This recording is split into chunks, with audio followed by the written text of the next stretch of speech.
যখন ওইখানে বসেছিলাম তুমি অন্য একদিক থেকে এসে আমার হাতে ধইরা রাসূল পাকের মাহফিল থেকে উঠাইয়া অন্য একদিকে নিয়ে গেলে মনে আছে তোমার? জুবাইর রাদিয়াল্লাহু আনহু কয় যে হ্যাঁ মনে আছে। আচ্ছা, এরপরে রাসূল পাকের মাহফিল থেকে উঠে তোমার হাত ধরে তোমার সঙ্গে অনেক দূরে চলে গেলাম। যাওয়ার পর অনেকক্ষণ পর্যন্ত তুমি আমার সঙ্গে কথা বললে, আর এদিকে রাসূল পাক সাল্লাল্লাহু আলাইহি ওয়াসাল্লামের মাহফিলও প্রায় শেষের পথে। তখন শেষ দিকে তুমি আরেকবার আমাকে নিয়ে হুজুর পাকের সামনে আসলে, মনে আছে? মাওলা আলী জিজ্ঞেস করলেন। জুবাইর কয় যে হ্যাঁ মনে আছে। মাহফিল শেষ হয়ে গেল, সাহাবায়ে কেরাম সবাই চলে গেলেন।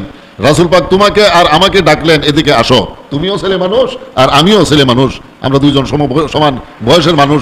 ডাকলেন তোমাকে আর আমাকে আল্লাহ রাসূল পাকের কাছে যাওয়ার জন্য, তোমার মনে আছে? জুবাইর কয় যে হ্যাঁ মনে আছে।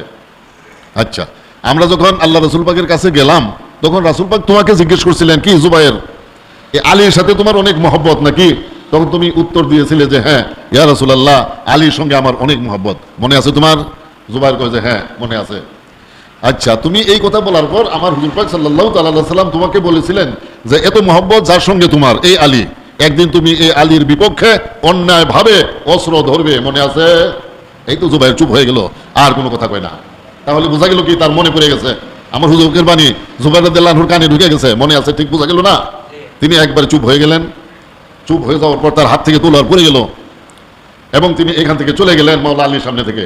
সৈন্যবাহিনীর ভিতরে যাইয়া নিজের আসবাবপত্র সব সামলাইয়া নিয়া বের হয়ে গেলেন।